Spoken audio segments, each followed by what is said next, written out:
দ্বিতীয়বার ভর্তি পরীক্ষায় অংশগ্রহণ করার আর কোনো সুযোগ নাই, আগেও ছিল না। ভর্তি পরীক্ষা নিয়ে যারা ভর্তি পরীক্ষা দিতে পারে নাই তারা আদালতে একটি রিট আবেদন দায়ের করে।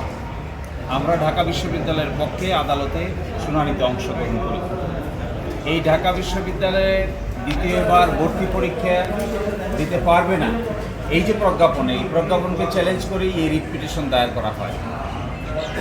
আজকে আদালত শুনানি অন্তে তাদের এই রিট পিটিশনটি উত্থাপিত হয়নি মর্মে খারিজ করে দেন, অর্থাৎ যাকে বলা হয় নট প্রেস রিজেক্টেড।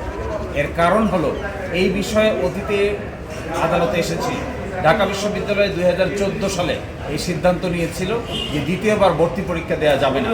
এর বিরুদ্ধে হাইকোর্ট ডিভিশনে রিট হয়, রিট মামলা শুনানি হয় এবং হাইকোর্ট ডিভিশনের মাননীয় বিচারপতি ফারাহ মাহবুবের আদালতে রায় ঘোষণা করা হয় এবং সেই রায়ে ঢাকা বিশ্ববিদ্যালয়ের সিদ্ধান্তই বহাল থাকে।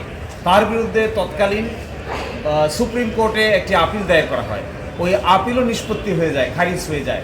এই সব কিছু জানা সত্ত্বেও আজকে আবার একই বিষয়ে হাইকোর্ট বিভাগে আরেকটি নতুন মামলা নিয়ে আসা হয়। আদালত এটিকে ভৎসনা করেন এবং এই ধরনের যে কর্মকাণ্ড এবং এই ধরনের রিট পিটিশন যা ইতোমধ্যে সেটেল হয়ে গেছে, হাইকোর্ট ডিভিশন সিদ্ধান্ত নিয়েছে, আপিল বিভাগ সিদ্ধান্ত নিয়েছে, একই ব্যাপারে অন্য কেউ এসে আর হাইকোর্ট ডিভিশনে রিট পিটিশন দায়ের করতে পারেন না। যদি কিছু করতে হয় তাদেরকে সুপ্রিম কোর্টে যেতে হবে, হাইকোর্ট ডিভিশন এই ব্যাপারে আর এন্টারটেইন করতে পারবেন না। এই জিনিসগুলো বিবেচনায় নিয়েই ঢাকা বিশ্ববিদ্যালয়ের সিদ্ধান্ত বহাল থাকলো এবং এই রিট পিটিশনটি উত্থাপিত হয়নি মর্মে খারিজ করে দেওয়া।